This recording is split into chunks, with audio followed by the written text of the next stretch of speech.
Radio, and you are listening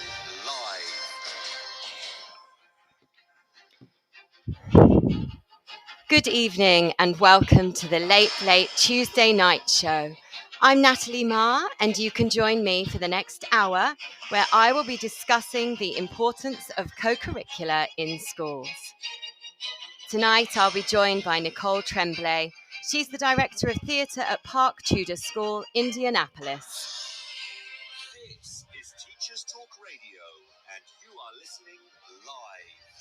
Tune in live at ttradio.org, or to join in the conversation, download the Podbean app and search Teachers Talk Radio. Follow the hashtag TTRadio. Tune in, talk it out with Teachers Talk Radio.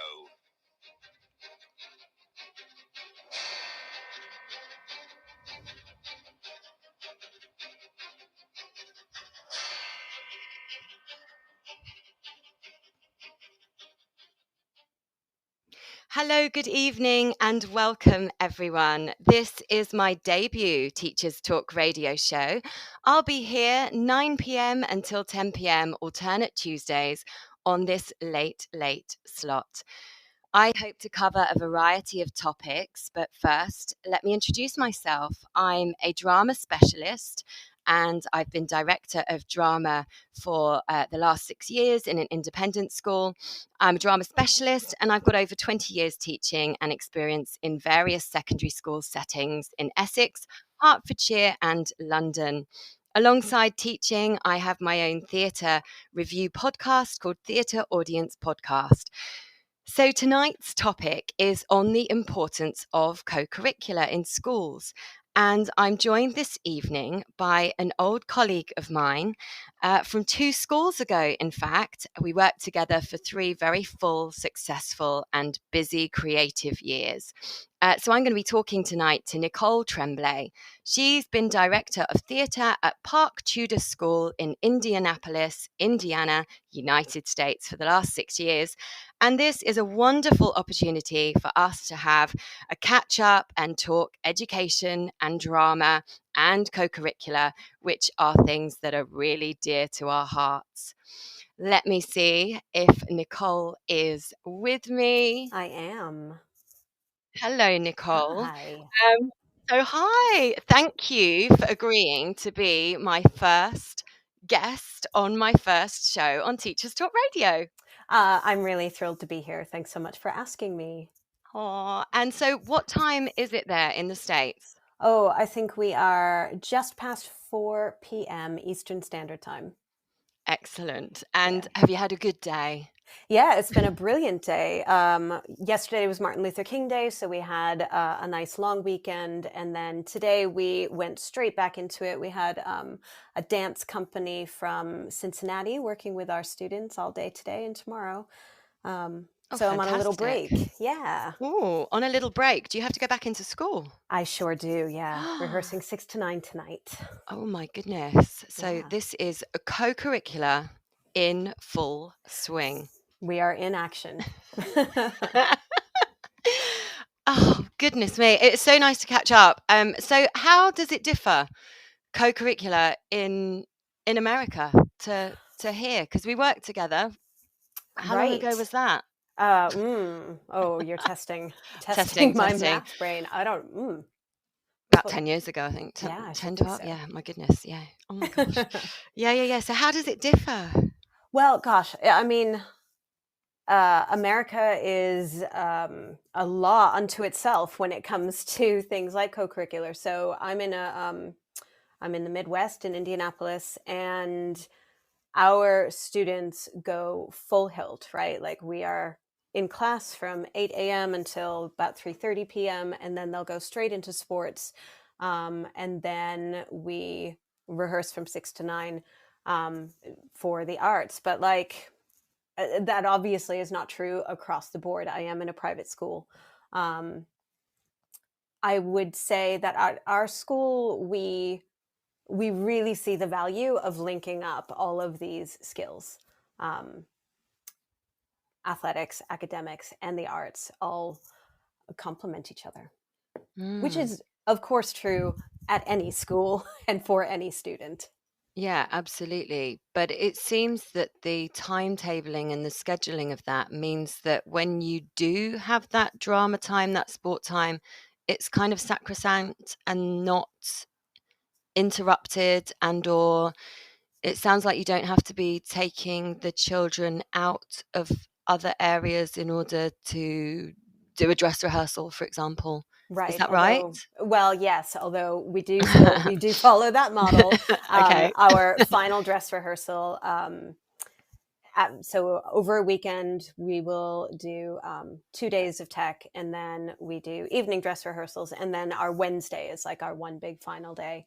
And all of our students, cast and crew, get the time off from about 10 o'clock in the morning. So we do a little teaser Oh, performance for the whole upper school, and then we get about an hour together where we can just have lunch and have some nice bonding time, and then we do a full dress rehearsal, and then photographs. And then amazing. we go dark. We go dark on Wednesday and Thursday night Oh, before a weekend performance. that sounds good Um, though. It sounds like you're getting a bit of, a bit of respite, a bit of downtime before, the big energy, rather than it being kind of full out, where right, you just right. go Sunday, Monday, Tuesday, Wednesday, a full day of Yeah, teaching, put, yeah, rehearsals in the evenings, straight through. So it yeah. does sound like it's quite an interesting model. I'd be interested to kind, like put that Right, down on paper right. and I mean, and see how it works in reality. it means a huge amount of buy-in from our community, from our parents, from all of our faculty, and from our students. Those are really, really long days. Mm, Um, but, you know, bringing it to that idea of co-curricular, all of the skills that we as drama specialists or as teachers and educators in the world today, all of the skills that we want our kids to develop mhm. can be wrapped up into this kind of model, right? Where you have students who can communicate, they can collaborate, they are testing their perseverance and um, Resilience. resilience, right, every single day, Mm, because it's exhausting, but they're committed, um, and they're great negotiators and they're great communicators, because when you are signing on to a 2.5 month rehearsal period, um, and also you have a trip and you have games and you have family commitments, like and it. mock exams and Mhm. academia. Right, so it's teaching our Mm. students to look at their time and to really schedule themselves, but that idea of like busy people are productive people. And this is so true, and it's something that is proven. I was doing some research the other day, and there are sort of data stacks that have been done on, looking at the differences between those students who make use of these opportunities and take the chance to explore and try things out. And for example, so a student who maybe plays violin, Hmm. how I mean, I've never played the violin, but they may have hours and hours of practice, but they then have to work out around that schedule when they're going to do their homework, when they're going to do their other activities and Right. things that they need to do. Whereas the student who just goes home and goes straight onto their Xbox, PlayStation, whatever, that they then will get tired, and then they'll do their homework at midnight. Right. We've Right. seen this. Hopefully. Hopefully it gets done. But Yeah. and there is proof that students who do several different activities have to be able to time manage. Hmm. I guess it's like the teacher spinning plate activity. Right. You're Right. multitasking. Yeah. um I think since COVID, I've noticed, though, sort of post COVID, that students are more inclined to pick one Hmm. thing to Hmm. specialize in, or maybe two. I'm talking about most students. Yeah. Some students will still do something every single night and Right. still find a way to get the best grades. I don't know how. Right. But um, but I think post-COVID, there seems to be a little bit more of a, well, I'm going to focus on this term, and then next term they are kind of prioritizing. And that may be to do with mental health and well-being, that they recognize that they need to be doing something, that they should be doing something, that they want to be doing something. But equally, they don't now, having had a period of downtime, want to overload themselves so that they can't actually do well at all the things that they've chosen to do. Right. I don't know. And, similarly, I think about our community, like our parents who also don't necessarily want to be beholden to children's schedules where we're going to do everything, right? I think maybe we were at a tipping point pre-COVID where it did feel like we can do everything, we will do everything, and rightfully, students and families should take a moment to really decide what they want to do. And it's really difficult, when parents are working and they've got their own schedule to organise and they don't get back till a certain time. Sometimes the best possible thing is to make sure that that their children are doing activities every night, because that means that's childcare, that's sorted, they're safe, they're not walking home in the dark. Right. So for some, it's but for some kids, they have to do a certain activity because it's on at the same time as their sibling. And they reluctantly turn up to do a show or to be in a choir because their brother or sister is in the CCF or is doing something else, co-curricular or extracurricular within the school, and therefore they feel that they have to do that because otherwise they're just sitting in the library every night doing their homework. So I guess it swings in roundabouts, doesn't it? Do you, one of the opening questions you asked, like, how is it different in America? And it is so vastly different in the particular school that I am in. Even from, I was working in really high achieving and buzzy and exciting schools in the UK, but they did not have, the schools I worked at didn't have the same after school life that my current school does. So for you, are kids hanging about after school between like 3 and 6 doing activities? I guess it depends from school to school and the type of setting. So over my 20 years, I've worked in a variety of different settings, from state school, comprehensive, to the independent sector. And so things are slightly different. I'm very aware that in a boarding school, for example, it's the way in which the school day is scheduled sounds a little bit more like what you've explained to me this evening.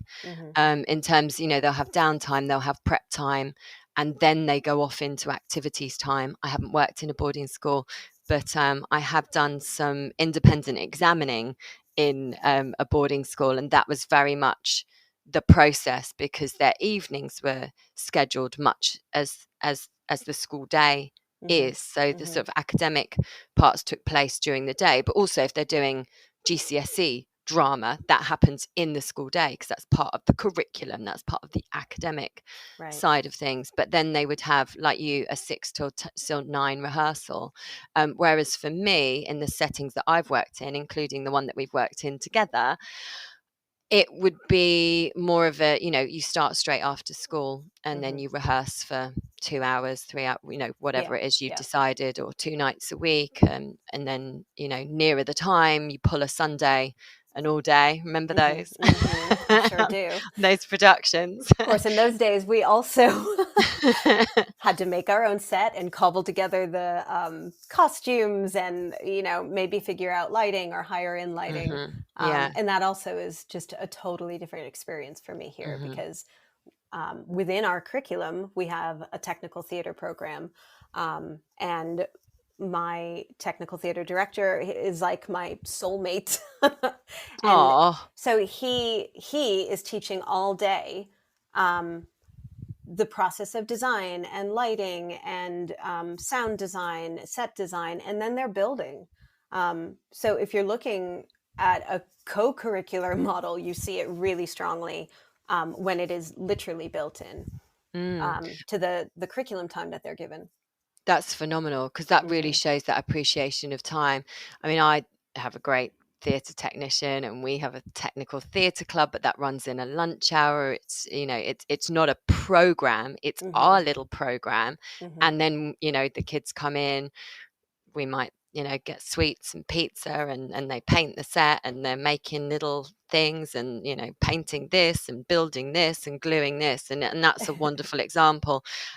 It's not a built-in program, but you get the GCSE drama lighting technician and the sound technician, so they're doing that as their key skill that they're being assessed on. They'll then do that for experience as well. But yeah, I mean, just talking about our subject, because obviously that's our specialism, and that's, but just the sheer breadth of the fact that, I mean, co-curricular is about building that whole child, that it's about making them a fully rounded individual. And what I've always loved, like on an open morning, when you're talking to these kind of young, impressionable year sixes, and they walk into your theatre and they're like in awe, and some of them just strut in, and you're like, you're a drama kid, I can tell. But then you'll also get those very quiet, clinging to the parent's leg, kind of child, but they're somehow fascinated in the idea of theatre, but they're not, I want to be seen and heard on stage. And that's what's so lovely about our subject, that it is so fully rounded, that you can have that quiet kid that feels that sense of belonging and family, and could be a year 7 working with a year 13. And the year 13s are like, right, we've got this, we need to sew this onto this costume, this is how you do it. And they've got this sense of belonging, and that inquisitiveness. Yeah, absolutely. And yeah, exactly, leadership skills for the sixth formers. And then that little year 7 in time will be like, I want to be like that, I want to be the the sixth form crew walking around in their black tops that say crew emblazoned across the back, and have that sense of I don't know, like self-importance, I suppose, isn't it? And yeah, but I mean, it also then helps, actually, I would say this about co-curricular in general, but thinking about our world, it develops not just friendships and mentorship, but it develops community, and then sense of self, right? Like in our technical theater program, they will start in 7th grade, which I guess would be the equivalent of like year 8. And they can build up, and every year they're earning more skills, more knowledge and understanding, but also more like points. So they're signing up every year to work on different shows until a certain level, when they start getting t-shirts that are specific to them. So are they fly crew? Are they light crew? Are they sound crew? And they work so determinedly from 7th grade, and generally they're going to stay through that entire program up until their senior year, with my colleague. And then they have like a graduation ceremony, which will be our, like, the final show of the senior year. And it is important to them. It is important to them the way that being a captain of the football team or soccer team is important to them, or robotics or whatever. Like, the skills that kids learn by doing things outside of the curriculum are all the employability skills. Absolutely. That are going to determine who they then become. I mean, it's fascinating. It's fascinating. It is. It really is, because it's and you think it's all those personality qualities, so it's those skills. Yeah, it's important that they, get their X amount of A grades and be, but it's the being able to sit in an interview and say something different, something unique about yourself, a skill that you have, an experience that you've had. And it is, I mean, we know that ourselves. When I look back over my school years, I don't think apart from maybe the burning a peanut to see how many kilojoules it had in the science lesson, which for some reason stuck in my brain.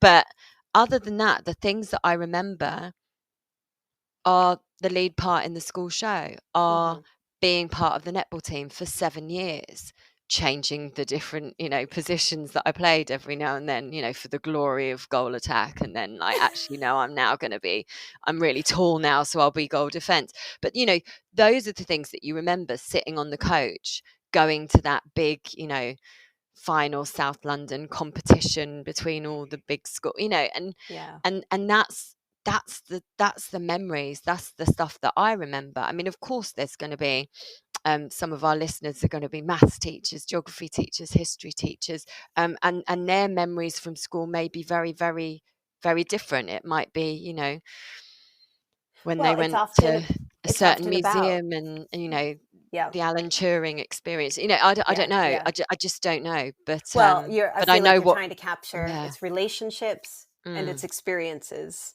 um, and sometimes it's relationships with your teachers. So I'm thinking about cross curricular and co-curricular. I keep going back to the technical theater program as if I am not teaching my own theater program, but shout out to my colleague. He's amazing again. Aw. But a couple of years ago, we were doing a show called Failure, a Love Story. And um, it, it goes back and forth through time. And in order to show where we were in time, we had two different rotating platforms. Oh wow. Um, Big budget. well, we spent a lot on casters that year. In I order mean, are we to talking a make, drum revolve like the National we were Theatre talking a here? drum revolve, but it, maybe not on the National Theatre scale, Scale. and it doesn't go up and down, just left and right. Anyway, Yeah. he invited in our math teacher to figure out, and this is so where my lack of math knowledge comes in, but like, how many casters do we need? What is the weight bearing capacity of them? What angle does it need to turn at? And all of these middle school math students are sitting on our stage figuring this out so that then the technical theater students can build it. And if that is not experiential learning at its best, I don't know what is, because it's real world problem solving. Yeah. That is Um, numeracy in the curriculum. That is that box on that lesson plan for that inspection right. really ticked. Right. But also, it's, those kids 20 years from now, I'm pretty sure they're going to remember that moment. Mm. The way that I don't. Yeah. Right? I remember that moment of, oh my gosh, you just made this moment come alive for me, Yeah. because I had a student create some live music as well. Like, I'm trying to create the feeling. They're making Yeah. it work. They're making it Yeah. happen. Yeah. They're making it look good. They're Mm-hmm. making your creative idea concrete. Right. Oh, fantastic. Right. Well, we shall have a think about what we're going to discuss after we go over to our news and sponsors. This show is brought to you in partnership with John Catt Educational, a leading publisher of books, directories, educational guides, and magazines specifically aimed at forward-thinking schools in the UK and beyond. Have you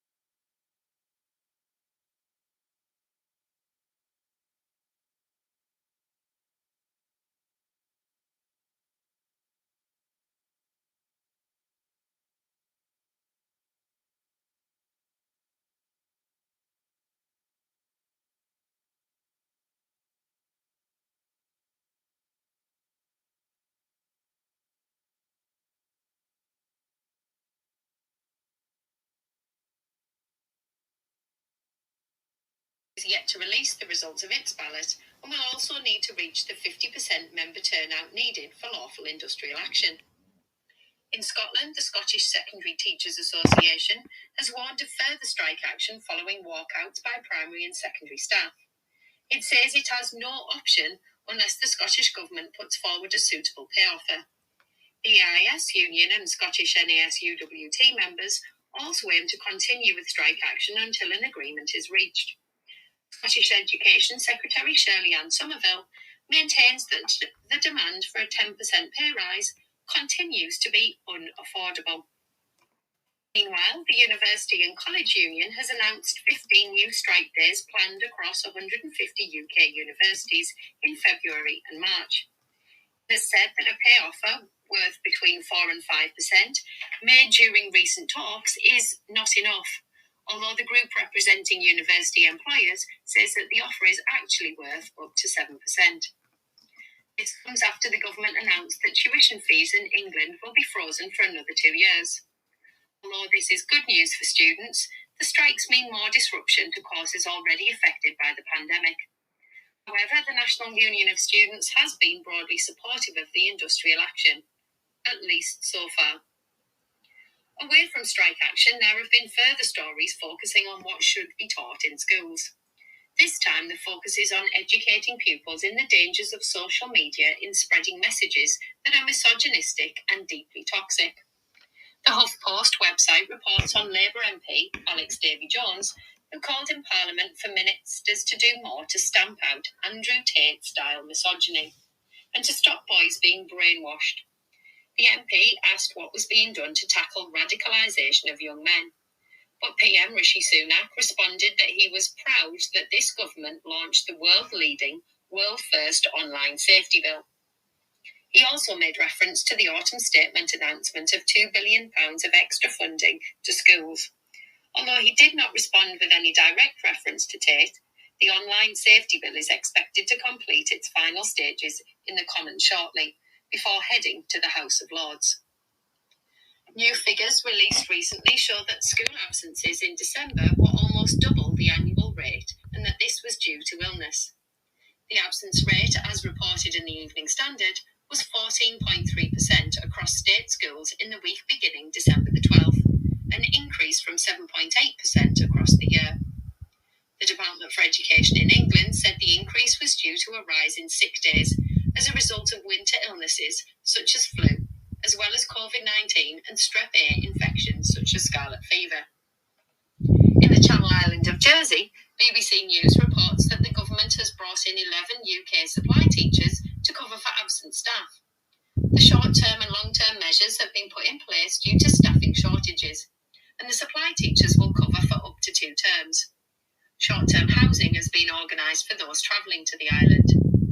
The Jersey government said the current vacancy rate for Jersey was 4.3%, but that the long-term plan was to train, recruit, retain and upskill school staff.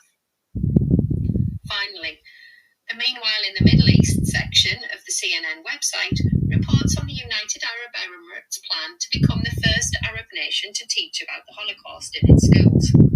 The move has been praised by some and criticised by others. The nation revealed its plans in a recent tweet and intends to include Holocaust education in both primary and secondary schools. The UAE says it will work with Tel Aviv and Yad Vashem, the Holocaust Memorial Museum in Jerusalem, to help build the new curriculum. Whilst many see the move as part of the normalisation of relations with Israel, critics suggest that it does not reflect all of those living in the UAE, with many disagreeing with this policy. Full details of the story can be found on the CNN website, with comments on both sides explored in detail. This has been your Teachers Talk Radio News with Joe Fox. This is 2 Minute Tech with Steve Woods, your tech briefing on Teachers Talk Radio. Hello, let's start the new year with investigating the power of artificial intelligence in education. A lot of people are asking, does your school block ChatGPT? First of all, what is it? Chat Generative Pre-trained Transformer, or GPT for short, is a piece of software designed to mimic talking to a person. The difference is, this person is super clever, and it's been trained by thousands of conversations in the past, and it remembers them all. There are lots of chatbots out there. GPT is popular with young people as the answers it gives are not only correct, but can be slightly different each time, so it's more difficult for a teacher to spot a copy and paste homework. Let's put it to the test with a couple of school questions. I'm using a screen reader to represent ChatGPT to give it a voice. Responses are usually in text and appear as if they're being typed really quickly. I asked, what are the registers in a processor? And I got... Registers are a type of memory that is built into the central processing unit, CPU, of a computer. They are used to store data and instructions that the CPU needs to access quickly in order to perform its functions. There are different types of registers, each with a specific purpose. For example, the instruction register stores the current instruction that the CPU is executing, while the program counter register stores the address of the next instruction to be executed. I'll stop GPT there as 3 paragraphs were given in this answer and it's only a 1 or 2 mark question. So I asked, can you tell me in 2 sentences? And I got... Registers are small, high-speed memory units built into the central processing unit, CPU, of a computer that are used to store data and instructions. They allow the CPU to access and manipulate data and instructions quickly, enabling it to carry out complex tasks at high speeds. Well, thank you, GPT. That's much more to the point. Powerful, right? How about, can you summarise Of Mice and Men? Of Mice and Men is a novella by John Steinbeck, published in 1937. It tells the story of George Milton and Lenny Small, 2 displaced migrant ranch workers during the Great Depression in California. Despite their apparent differences, the 2 men are deeply bonded and rely on each other for companionship and support. The novella ends tragically when Lenny, a simple-minded man with a love for soft things, accidentally kills a ranch owner's wife while trying to touch a soft dress, and George is forced to make the difficult decision to euthanize Lenny before he can be punished for the crime.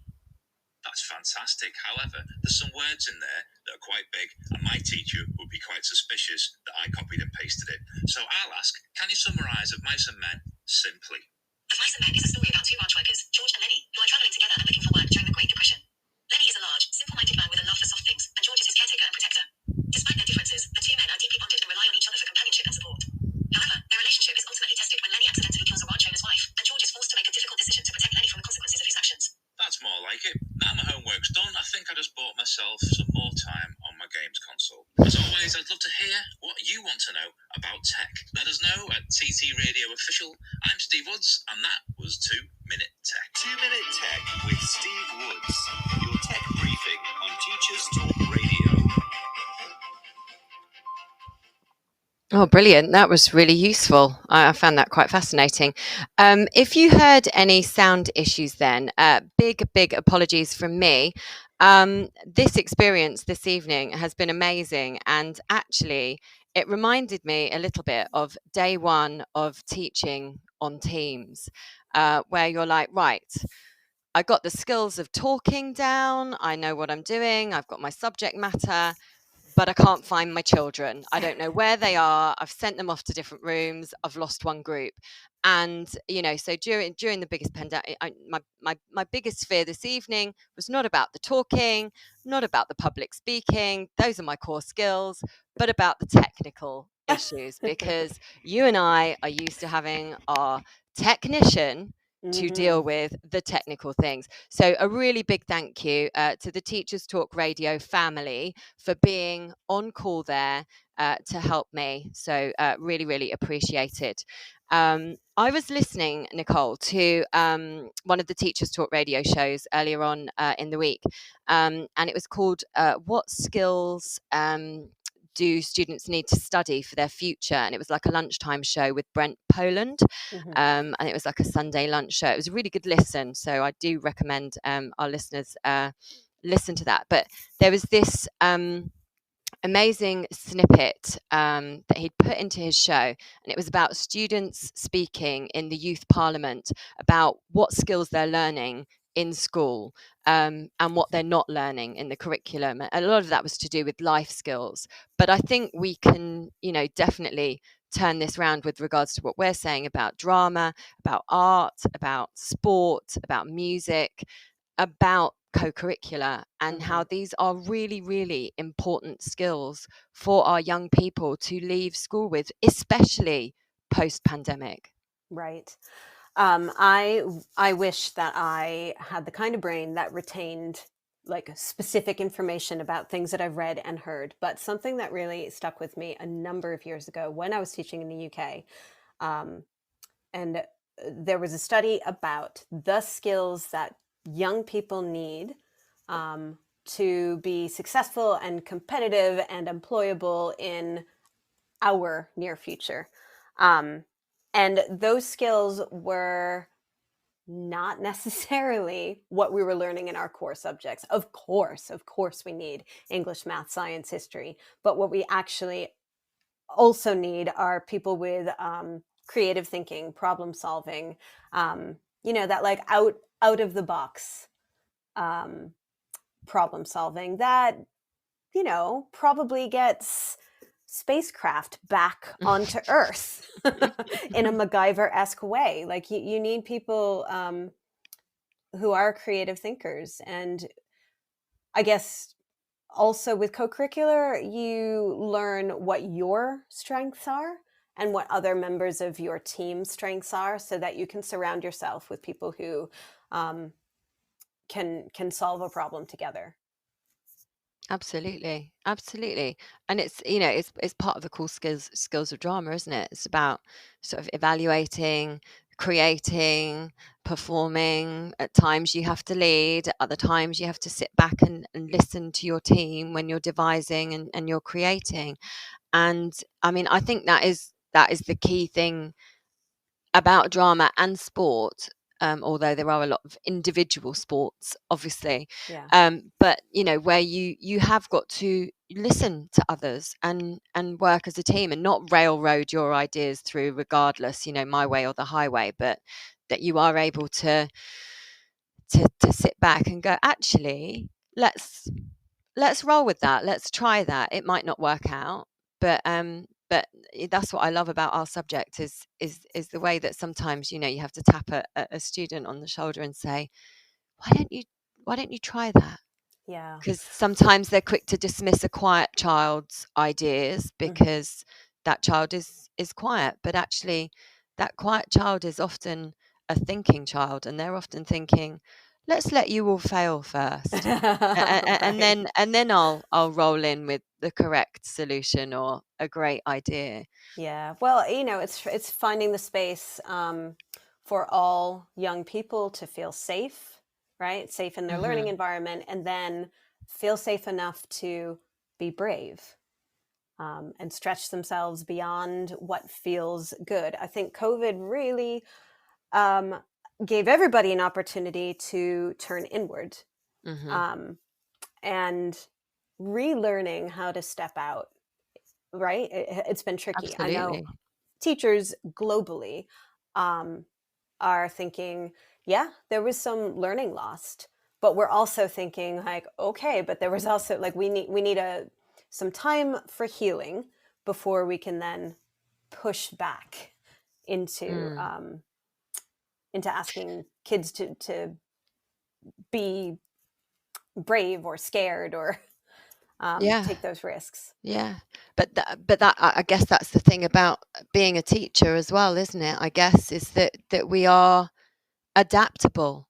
I mean, Right. heart on sleeve. I mean, in the pandemic, everyone was struggling, but we didn't stop. We had to be there and work it out. There were teams of teachers in every school working out Teams, working out Zoom, just working it out. Yeah. And then rolling it out. I mean, it was the Easter holiday. Holiday. It was not a holiday.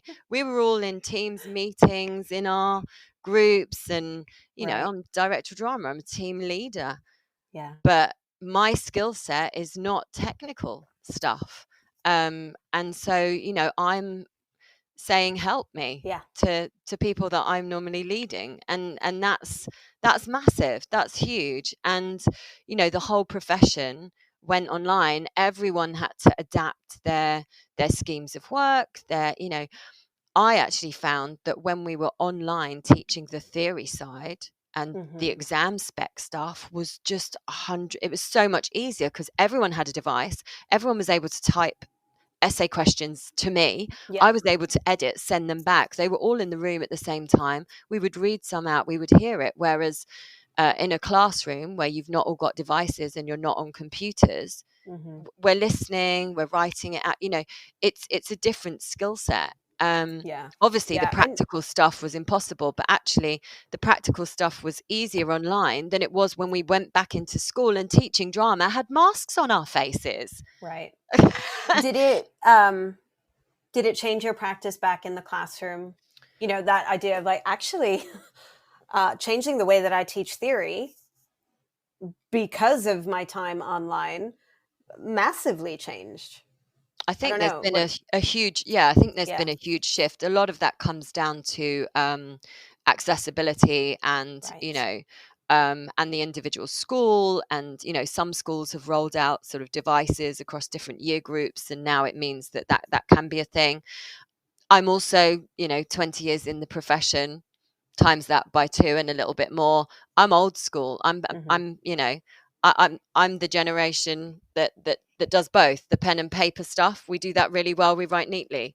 Mm-hmm. We like to underline things, put the heading, put the title, color code it, and we also, like the technology and what that brings to the classroom. But also our subject is very much, it's kinesthetic, it's a Mm-hmm. practical subject. You need to be up on your feet. It's audio, it's visual. And so it's nice to have a change and that kind of variety. But from what I know from when I was head of arts faculty, and so headed up all the arts plus PE plus film media,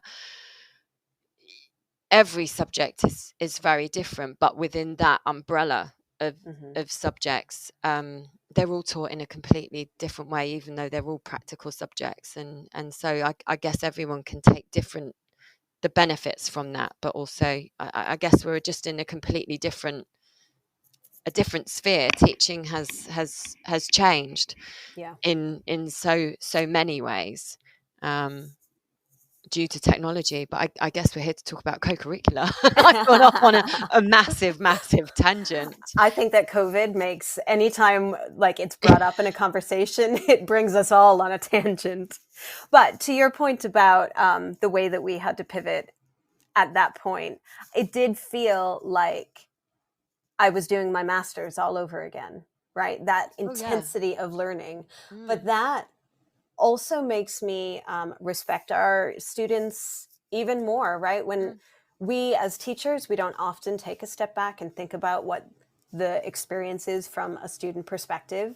And during particularly that beginning Yeah. bit of Yeah. COVID, when we were all students as well, Mhm. and like Yeah. you were back to NQT year where you were an Yeah. hour before you, like an hour ahead of your Yeah. kids, if you're lucky.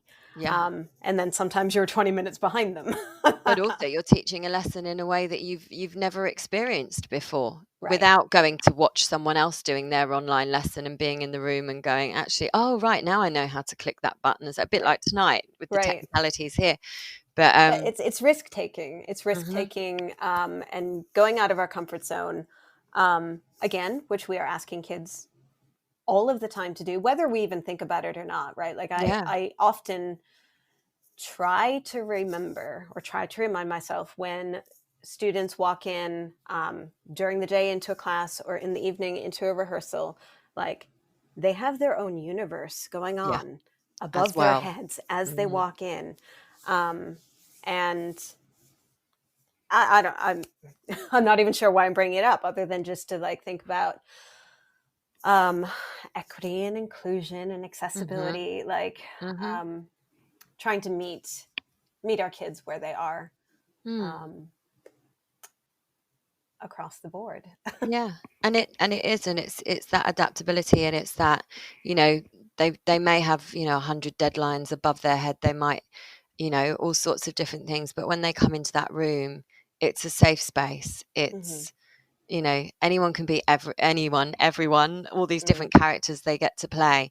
And it's one of the most interesting things. I sit through a lot of audition tapes and monologues, and why I wanted to come into this school, and one of the biggest things that the children say, which is a massive contradiction on the one hand, is I love drama because I can be myself. And then within the same sentence they say, I like stepping into someone else's shoes and being a different character. And you're like, you don't really know what you like, but you like it and you're passionate Right. about it and you Right. really enjoy it. And when you step in that room, you feel that, you feel invincible. Mhm. And, and I think that's the most important thing about co-curricular. It's about building up the personality of the students, and it's an escape from the day-to-day activities, the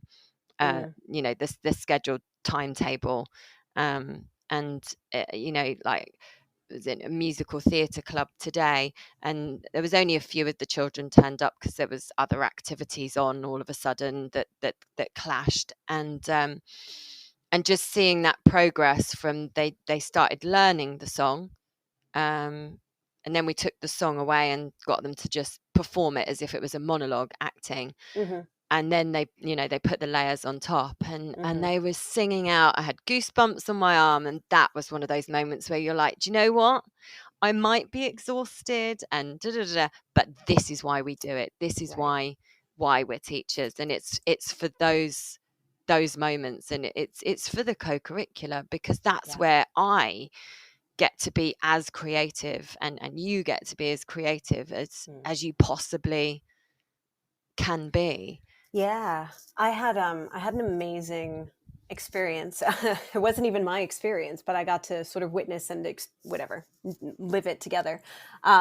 So last semester, we were putting on The Play That Goes Wrong, the American version, and my goodness, what a challenging show. What year group did you use? So that was high school. Uh-huh. It would be the equivalent of your like GCSE and A level. Mhm. And I have been fretting since COVID, actually. Our numbers of participation has been down a little bit. Yeah, So I've heard that said a lot, actually. yeah. And I've been really anxious about it. And I have just a phenomenal go-getter senior young woman who, as in senior year, who was like, Miss Tremblay, I'm going to sort it out. I'm going to get all sorts of people to participate. I was like, okay, you do you. I will be here. Anyway, a lot of new kids came and turned up who have literally never taken an acting class. Maybe this year have joined choir, but like these are our academic, athletic young people. And, as a theater director, all you need to see is a spark, right? You just need to Yes. see a spark of possibility. Mhm. Nobody has to be a finished product walking into No. a room. So one of our, I don't know, I want to call him a lead football player. I don't know. A guy who's on the football team joins the cast. He becomes the lead. Amazing. And we have a whole High School Musical experience because, This sounds of like a course, right? The football team are doing really well and they get to playoffs. And of course, like the playoff night is opening night of the play. Oh. So coach and I are like, Yeah. Do you have him or do I have him? I was like, we both have him. I'll move the time of the show up. Nice. So we have the show at 5:00. The guy does like his most amazing like opening night, right? Senior year. Brilliant. Finishes the show, round of applause. Kids run out with his football t-shirt and his helmet. He jumps off the stage. He runs over to the football field. And there are 4 touchdowns that night, and every touchdown is from that one student. Amazing. So he comes to me the following week and he's like, Miss Tremblay, I had a lot of fun. Thanks. I'm going to write my college essay about this. Nice. And the sentence he wrote was, everything I learned in the weight room transferred to the stage. Ooh. I learned discipline, repetition, and the art of rehearsal. Amazing. This guy who's never been in a show before. Now, of course, he's one of the leads in the musical this semester as well. And who knows, that will have changed his life forever. Yeah. Whether he is a participant or an audience member. Love that. Yeah. I hope you've got that on some kind of mural up on a wall in both the sports hall and outside the theatre. Right. Because they work together. Yeah. But this is, you know, this is all part of it. And, you know, a story not as exciting as yours, but I'll always remember, you know, one of my GCSE, this is from my previous school, one of my GCSE students, he'd picked drama because he thought it would be a DOS, didn't realize there was coursework, even though I had, of course, told him at the open evening, and was really struggling to focus, to concentrate, to let his group do anything. And so I was like, well, why don't you join Tech Theatre Club? Let's get you in. He's like, what's that to do with them, miss? And I was like, well, you know, you can learn all sorts of different skills. Do I get to press all the buttons on the? Yeah, all right, if you want to, yeah, we'll do that. So I sort of got him together with the theatre technician. We then switched within the curriculum. Instead of doing the acting, he was then going to be a sound technician or lighting technician, and he was absolutely fascinated with the pulling apart of a plug and rewiring a plug. He just found that really fascinating, and he learnt that skill outside of the classroom with my theatre technician. And then after his GCSEs, he ended up with a B for his lighting, so I was super proud. And then he became an electrician, and you know, has his own business. So, right. You know, and you just kind of think, wait a minute, he got that from drama. Yeah. and then Tech Theatre Club, that boy would never have gone to Tech Theatre Club. Right. He was normally just, you know, out in the rain kicking a football about with his mates. But, you know, and it you know, it just goes to show the importance of co-curricular for rounding, you know, these young people. And it's about that journey. It's about that memorable journey from A to B, and the opportunity for success. I mean, often, you know, along the way there might be little failures, and that's really, really important lessons that young those people are the need best. to learn. They're the best Those lessons. are the best lessons. I always say, like, you know, if we have an awful rehearsal, like, that's the best time to learn. Yeah. This is when we want to make our mistakes. Even if it's the dress rehearsal. Right.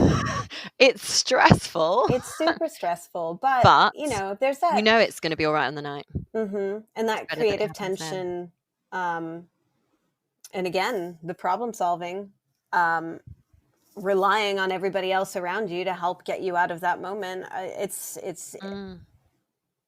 those are the life skills that we just cannot teach, and it's right? Like, and you it's experience them. it's mental health, it's all of those things. It's like, even just being a teacher, that's our curriculum, that's our daytime, but we've got to find time for ourselves as well, to do a dance class, or, you know, play some sport, go to the gym.